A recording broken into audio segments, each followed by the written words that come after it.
चलिए खबरों की शुरुआत में सबसे पहले बात करते हैं 3 संशोधन बिलों की, जिस पर लोकसभा में चर्चा की शुरुआत हो चुकी है।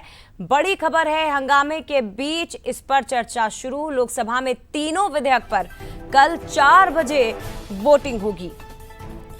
तो संसद का विशेष सत्र आज से शुरू हुआ है और इसी के साथ तीनों बिल जिन पर चर्चा शुरू हो चुकी है, तीनों संशोधन बिलों पर चर्चा शुरू हुई। लोकसभा में तीनों विधेयकों पर कल 4 बजे वोटिंग होगी और शाम 4 बजे वोट किए जाएंगे। महिला आरक्षण के लिए बाकी 2 बिल जरूरी हैं, यह अमित शाह ने सदन के अंदर कहा। तीनों बिलों पर एक साथ चर्चा होगी, किसी नियम की अवहेलना नहीं हुई है। विपक्ष विरोध की मंशा से ही आया है। हम चर्चा एक साथ करेंगे, तमाम तरह की बातें, तमाम तरह के आरोप। और संसद का विशेष सत्र आज से शुरू हुआ। बिल जिसे पेश किया गया, सदन में हंगामा हुआ। ये भी आपको बता दें कि सदन में इस पर चर्चा भी शुरू हो चुकी है। कांग्रेस ने बिल पेश होते ही कह दिया कि सरकार संविधान को ही हाईजैक करना चाहती है। दूसरी तरफ सरकार की ओर से भी इस पर जवाब दिया गया है कि हम किसी नियम की अवहेलना नहीं कर रहे हैं, लेकिन विपक्ष ने तो पहले से ही तय कर लिया था, मीटिंग बुला ली थी कि अगर सदन में पेश होंगे तो हंगामा ही करना है। तमाम तरह के आरोप, पक्ष विपक्ष के तर्क। और बड़ी खबर है, एक बार फिर से आपको बता दें, 16 से 18 अप्रैल के बीच संसद का विशेष सत्र। 3 बड़े काम एक साथ किए जाने की तैयारी। लोकसभा सीटें बढ़ाकर 850 करना, देश का नया चुनावी नक्शा खींचना यानी कि परिसीमन, और 2023 में पास हुए महिला आरक्षण कानून को अब लागू करना। तो 3 महत्वपूर्ण बिल, संविधान संशोधन विधेयक 2026, परिसीमन विधेयक 2026, केंद्र शासित प्रदेश कानून संशोधन विधेयक 2026।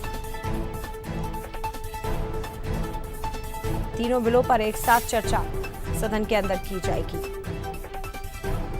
तो शुरू हो चुकी है चर्चा। महिला आरक्षण जो है, 3 संशोधन बिल लोकसभा में पेश हुए हैं। अखिलेश यादव ने बिल का विरोध करते हुए कहा कि मुस्लिम महिलाओं को भी आरक्षण मिलना चाहिए और तुरंत केंद्रीय गृह मंत्री अमित शाह ने भी इस पर तंज कसते हुए कहा कि आप उन्हें सारे टिकट दे दीजिए।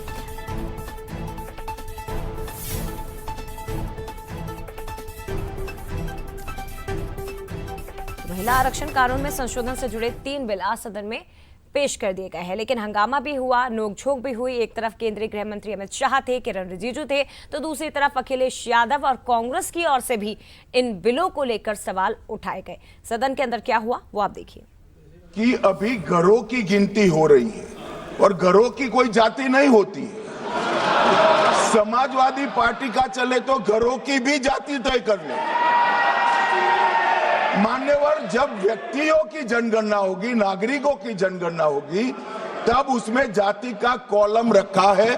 ये मेरा विभाग है। मैं सदन को आश्वस्त करना चाहता हूं कि ये जनगणना जाति जनगणना के साथ ही होने वाली है। तो महिलाओं को सशक्त करने की दिशा में ये बड़ा कदम जो केंद्र सरकार की ओर से उठाया गया है। हालांकि बिल 2023 में ही ये कानून की शक्ल ले चुका है, लेकिन अब इसे लागू करने की तैयारी है। सीधे रुक करते हैं, 2 सहयोगी हमारे साथ इस वक्त जुड़ गए हैं। ग्वालियर से उमेश पाराशर इस वक्त महिलाओं के साथ मौजूद हैं और अनंत आपको इस वक्त नजर आ रहे हैं स्क्रीन पर। उमेश, सबसे पहले आपके पास आते हुए, बड़ी संख्या में महिलाओं की मौजूदगी, बात करिए इनसे कि महिलाओं की सशक्तिकरण की दिशा में एक बहुत बड़ा कदम केंद्र सरकार ने उठाया। राजनीति में इनकी भागीदारी बढ़ाने की कोशिश अब की जा रही है। क्या कहना है तमाम महिलाओं का?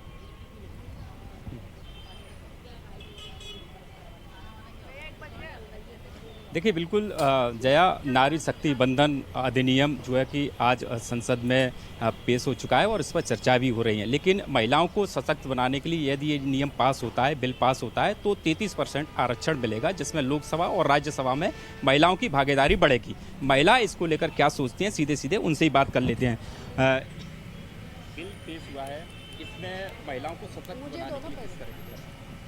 जैसे कि आपने देखा, महिला सशक्ति के लिए तो मोदी जी ने हमेशा प्रयास किया है। जो आज 33% आरक्षण संसद में बिल पे पास हुआ है, उसके लिए महिलाएं मोदी जी का बहुत बहुत धन्यवाद करती हैं, क्योंकि कहीं ना कहीं इस बिल से महिलाओं की भागीदारी संसद, लोकसभा और अपने विधानसभा में बहुत अच्छे से बढ़ेगी। क्योंकि महिलाएं जब राजनीतिक क्षेत्र में आती हैं तो कहीं ना कहीं एक आशा होती है कि हम भी लोकसभा और विधानसभा में अपनी भागीदारी निभाएं। जैसे कि मोदी जी हमेशा महिलाओं के प्रति चिंता उनका हमेशा रहता है, जैसे कि बेटी बचाओ हो, चाहे 3 तलाक हो, चाहे जितनी भी योजना है, उन्होंने हर योजना में महिलाओं को महत्व दिया है। उसी का ध्यान रखते हुए हमारे मोदी जी ने जो 33% आरक्षण का निर्णय लिया है, जो महिलाओं के लिए ऐतिहासिक निर्णय है। ऐतिहासिक निर्णय। मैम, इससे समाज में क्या परिवर्तन? इस बिल से, ये केवल बिल नहीं है, ये समाज की महिलाओं में परिवर्तन लाने का भी एक प्रयास है। जब समाज में ये बात होगी कि 33% आरक्षण में महिलाएं राजनीति में आएंगी, ना ही सिर्फ राजनीति में आएंगी पर वो सशक्त भी होंगी, हर योजनाओं में उनको 33% महिलाओं में आरक्षण मिलेगा। और जो अभी राजनीति में संसद भवन में महिलाएं बैठेंगी, विधान भवन में महिलाएं बैठेंगी, तो समाज में नारी का जो अभी भी थोड़ा कुछ परसेंट ये है कि राजनीति में नहीं जाना चाहिए, महिलाएं बाहर नहीं जाना चाहिए, समाज सेवी में नहीं जाना चाहिए, ये जो प्रयास रहता है पुरुषों का, मुझे लगता है इस मानसिकता से दूर हो जाएंगे। बिल्कुल बिल्कुल। क्या कहेंगे? देखिए, कुछ और भी महिलाएं बिल को लेकर किस तरह से महिलाएं सशक्त होंगी अगर ये बिल पास होता है, आप किस तरह देखती हैं? महिलाओं को नई उड़ान मिली है हमारे देश के यशस्वी प्रधानमंत्री जी की तरफ से। महिलाएं बहुत ही खुशियां मना रही हैं। बस देश के प्रधानमंत्री मोदी जी का मैं बहुत बहुत आभार व्यक्त करती हूँ। तो देखिए, साफ तौर पर जो यहाँ पर महिलाएं हैं वो कहीं ना कहीं इस बिल को लेकर काफ़ी खुश नज़र आ रही। क्या कहेंगी? मैं ये सबसे पहले मोदी जी को धन्यवाद कहूँगी कि हम महिलाओं को 33% आरक्षण दे करके उन्होंने महिलाओं को आगे बढ़ने के लिए मौका दिया है हमें। और नारी शक्ति वंदन अभिनंदन अभिनयन मात्र एक बंटवारा नहीं है, ये एक देश के लिए बदलाव है, महिलाओं के लिए बदलाव है। बिल्कुल। नारी शक्ति वंदन अधिनियम के तहत जो उन्होंने अधिनियम पारित किया, उसके लिए मोदी जी को बहुत बहुत धन्यवाद। कल आपने देखा ग्वालियर की महिलाओं में अच्छा खासा उत्साह था, स्कूटी रैली निकाली गई। देखिए, इस जो अधिनियम को लेकर महिलाओं में काफ़ी उत्साह नज़र आ रहा है और उनका कहना है कि यदि ये बिल जो पास होता है तो कहीं ना कहीं महिलाएं समाज में भी सख्त होंगी और इसके साथ लोकसभा और विधानसभा में भी उनकी उपस्थिति होगी, तो निश्चित तौर पर ही एक बड़ा बदलाव समाज में भी देखने को मिलेगा। महिलाएं काफी उत्साहित हैं केंद्र सरकार के इस कदम को लेकर। उमेश, और ग्वालियर की महिलाओं में तो उत्साह दिखाई भी दे रहा है, जैसा उन्होंने कहा कि देखिए रैली भी हमने स्कूटी रैली निकाली थी। सोनल भी हमारे साथ इस वक्त जबलपुर से जुड़ गई हैं। सोनल, आपके पीछे भी महिलाओं की मौजूदगी में देख रही हूँ, उसके बाद फिर मैं अनंत का रुख करूंगी। बड़ी संख्या में महिलाएं, महिला आरक्षण संशोधन से जुड़े 3 बिल जो आज सदन में पेश किए गए हैं, जबलपुर की तमाम महिलाओं का क्या कहना है? क्या लगता है उन्हें कि जो कदम केंद्र सरकार की ओर से उठाया गया है, इससे कितना सशक्तिकरण मिल पाएगा और कितनी मजबूत होंगी महिलाएं? जी बिल्कुल, कहा जा सकता है कि ये जो बिल पारित होने वाला है, इससे न सिर्फ महिलाओं को लाभ मिलेगा बल्कि इनका मान सम्मान भी बढ़ेगा। देश में नारी का एक अलग ही तरीके का ओहदा देखने को मिलेगा। तमाम जो महिलाएं इनसे भी बातचीत करते हैं, इनसे जानने की कोशिश करते हैं कि जो ये बिल पारित हो रहा है या जो बिल पास होने वाला है, इससे क्या उम्मीदें हैं, क्या लगता है कि इससे नारी को कितना सम्मान मिलेगा, क्या हो सकता है इससे? यशस्वी प्रधानमंत्री जी को मैं कोटि कोटि नमन करना चाहती हूँ कि उन्होंने ये बिल पारित होने का जो अभी चल रहा है, ये नारी सशक्तिकरण के लिए बहुत ज़रूरी है और हम नारियों के लिए बहुत ही अच्छा समय और कहना चाहिए कि गोल्डन टाइम हम देखने वाले हैं, क्योंकि हम महिलाओं को इस समय सम्मान सहित जो इतना ऊपर उठाया जा रहा है, ये कल्पना भी नहीं की जा सकती है। और उससे कितने लाभ होने वाले हैं वो प्रत्यक्ष और अप्रत्यक्ष रूप में आप कल्पना भी नहीं कर सकते हैं। और मैं बार बार उनको धन्यवाद करूंगी कि ये पारित होने से हाँ, नारी को अब उनके ऊपर एक जिम्मेदारी और अधिकार बढ़ गया है, क्योंकि अब हमें ऐसे पॉजिटिव सकारात्मक ऊर्जा के साथ काम करना, उसका दुरुपयोग नहीं करना है। और दूसरी बात, हमें ये घर से ये संस्कार, हमें बीज हम नारी हैं जो अपने बच्चों को जो जैसे कुम्हार की तरह ढाल सकते हैं, तो उस तरह से हम करें ताकि इसका दुरुपयोग भी ना हो। मैं यही कहना चाहूँगी। बिल्कुल, हर एक क्षेत्र में जहां बात की जाए राजनीति के क्षेत्र में, वहां पे किस तरीके का विकास देखने को मिलेगा इस तरीके के आरक्षण से? मेरे हिसाब से जैसे कि अभी बहुत ज़्यादा वुमेन एम्पावरमेंट की बातें हो रही हैं, तो हर फील्ड में, सिर्फ पॉलिटिशियंस में नहीं, लाइक हर फील्ड में लेडीज़ को प्रायोरिटाइज किया जाएगा, उस हिसाब से बढ़िया है। जी बिल्कुल, तमाम और भी यहाँ पे लोग मौजूद हैं, इनसे भी बातचीत करते हैं। मैम, कैसे देखते हैं इस बिल को? क्या थॉट्स हैं आपको, क्या कहना चाहते हैं आप? बहुत बढ़िया हो रहा है, जो भी हो रहा है, बस इतना ही बोलना चाहती हूँ। बिल्कुल, और भी लोग यहाँ पे मौजूद हैं, इनसे भी बातचीत करते हैं। मैम, एक नारी के रूप में अगर हम आपसे बात किए जाएँ, क्योंकि आप भी एक महिला हैं, तो कैसे देखते हैं आप इसको? एक नारी के रूप में तो आज जैसे कि जानते हैं कि आज के लिए नारी ही एक ऐसी है शक्ति जो हर काम कर सकती है और हर फील्ड में वो अपने आप को आगे पा रही हैं। तो नारी के लिए एक काम करना और एक रिस्पॉन्सिबिलिटी निभाना आज के लिए कोई बहुत बड़ी बात नहीं है, क्योंकि आज हम और चाहे मर्द हो, हम सब एक ही लेवल पे साथ में चल रहे हैं और आगे भी चलेंगे, और नारी शक्ति हमेशा आगे रहेगी। बिल्कुल, आप कैसे देख रहे हैं, क्या कहना चाहेंगे? मैं ये कहना चाहूँगी कि अभी आज के दौर में जितनी भी महिलाएं हैं वो घर से बाहर निकलकर अपने खुद के लिए एक एक्शन ले रही हैं, जॉब पर जा रही हैं, हर जगह आजकल जो वुमेन्स है वो आगे हो रही हैं। तो मैं सबसे यही कहना चाहूँगी कि भाई लोगों से कदम मिलाकर चलो और थोड़ा सा अपना पावर दिखाओ कि हम भी कुछ कर सकते हैं। बिल्कुल जया जी, आप यहाँ देख रही थी कि जो महिलाएं हैं उनकी कुल मिला के मिलीजुली राय है। उनका कहना है कि अगर इस तरीके का बिल पास होता है, बिल पारित हो जाता है, उसके बाद इन्होंने केंद्र सरकार को धन्यवाद दिया। और इनका कहना है कि जहां पर महिलाएं कहीं ना कहीं पीछे रहती थी, आज वो पुरुषों से कदम मिलाकर चलती हुई नजर आएंगी। जी निश्चित तौर पर, यानी कि कुल मिलाकर जबलपुर की महिलाओं ने भी इस कदम का स्वागत किया है। अनंत हमारे साथ इस वक्त रायपुर छत्तीसगढ़ से जुड़ गए हैं। अनंत, महिलाओं की मौजूदगी तो हालांकि आपके साथ नहीं है, लेकिन देश के ज्यादातर महिलाएं इसका स्वागत करती हुई नजर आ रही है, उत्साह है। यही बात कही जा रही है कि महिलाओं को मजबूती मिलेगी, महिला सशक्त होंगी और सियासत में योगदान महिलाओं का और ज्यादा बढ़ जाएगा। छत्तीसगढ़ में इसे लेकर क्या माहौल है? बिल्कुल जया, देखिए सबसे पहली बात, हमारे साथ महिलाएं भी मौजूद हैं और उत्साह आप साफ तौर पर देख सकते हैं, चेहरों में मुस्कान देख सकते हैं। ऐतिहासिक पल है क्योंकि बिल पेश हुआ है और उस पर चर्चा भी हो रही है, और चर्चा 33% आरक्षण को लेकर हो रहा है। कितना खुशी आज आपके चेहरों में हम लोगों को साफ तौर पर दिख रहा है। मैडम, आप साफ तौर पर खुश नजर आ रही हैं।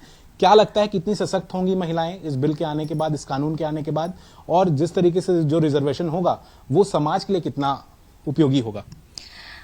मैं डॉक्टर जया द्विवेदी, और सच बताएं तो मुझे खुद को अब ऐसा लग रहा है फ्यूचर में, आज नहीं, आज से 5 साल बाद, 10 साल बाद मैं कम से कम लोकसभा या राज्यसभा में अब जा सकती हूँ। अभी तक तो मैंने सोचा नहीं था, काम बहुत किया था। तो ये 106वां संशोधन विधेयक है, जो कि काफ़ी हम लोगों के लिए तो ये बहुत सशक्तिकरण का है। मैं सरकार को बहुत बहुत बहुत तहे दिल से धन्यवाद देना चाहती हूँ, क्योंकि देखिए महिलाएं जब सशक्त होती हैं, हर जगह आप देखिए, जिस घर में महिला सशक्त होती है, जिस घर में महिला पढ़ी लिखी होती है, जिस घर में महिला जॉब करती है, तो उस घर के बच्चों को आप देखिए वो बहुत हायर पोजीशन में रहते हैं, उनकी सोचने की शक्ति अलग होती है। तो जब हम एक घर में ये हाल होता है तो निश्चित है अब मेरा समाज बहुत सुदृढ़ होगा, समाज के बाद मेरा राष्ट्र सुदृढ़ होगा, और हमारे पास अब मुझे लगता है कि हम लोग बहुत तेजी से आगे बढ़ेंगे। बिल्कुल, महिलाएं सशक्त होंगी मैडम, समाज भी सशक्त होगा, समाज भी आगे बढ़ता हुआ नजर आएगा। आप कैसे देखती हैं इस बिल को, इसके बाद की स्थिति कैसे देखेंगी? क्योंकि देखिए अब विधानसभा में सीटें रिजर्व हो जाएंगी, आगे अभी परिसीमन भी होना है, इसके बाद सीटें भी बढ़ेंगी। कितनी एक अपॉर्चुनिटी होगी महिलाओं के लिए? अपॉर्चुनिटी तो बहुत सारी हैं। मैं नीना श्रीवास्तव, मैं इस जो 33% आरक्षण हमें दिया जा रहा है माननीय नरेंद्र मोदी जी के द्वारा, मैं इसका तहे दिल से धन्यवाद करती हूँ और सराहना करती हूँ कि उन्होंने एक मौका दिया कि महिलाओं को सशक्तिकरण को, मतलब वास्तव में ये सशक्त हो पाएंगी और मजबूती से अपने निर्णय को रख पाएंगी, क्योंकि ये चाहती तो बहुत थी कि कुछ करें, लेकिन इनको मिलता नहीं था मौका, इनको सही जगह नहीं मिलती थी। लेकिन अगर जब इन्हें सीट मिलेगी, अपनी बात रखने का मौका मिलेगा, तो निश्चित है कि ये अपना जो सबसे अच्छा सबसे अच्छे से अच्छा ओपिनियन देके समाज को और अच्छा सुदृढ़ करेंगी और अपना वर्चस्व बनाएंगी। मैडम बिल्कुल बदलाव की बात होती है, क्या बदलाव लाना चाहते हैं आप? अगर आपको वो हक मिलता है तो वो बदलाव, पहला बदलाव आप क्या लाना चाहेंगे?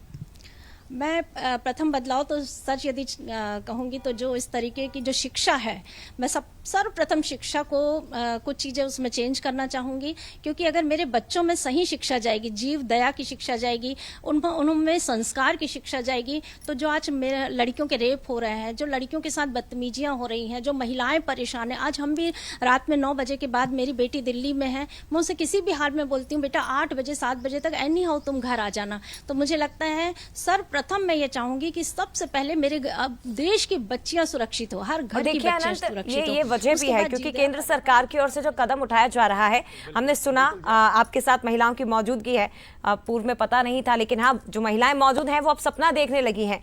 एक मिडिल क्लास, एक आम घर से निकलने वाली महिला भी अब ये सपना देख रही है कि हम देश को चला सकते हैं, हमारी भी सदन में भागीदारी होगी, हम देश को आगे बढ़ाने में अपना योगदान दे सकते हैं।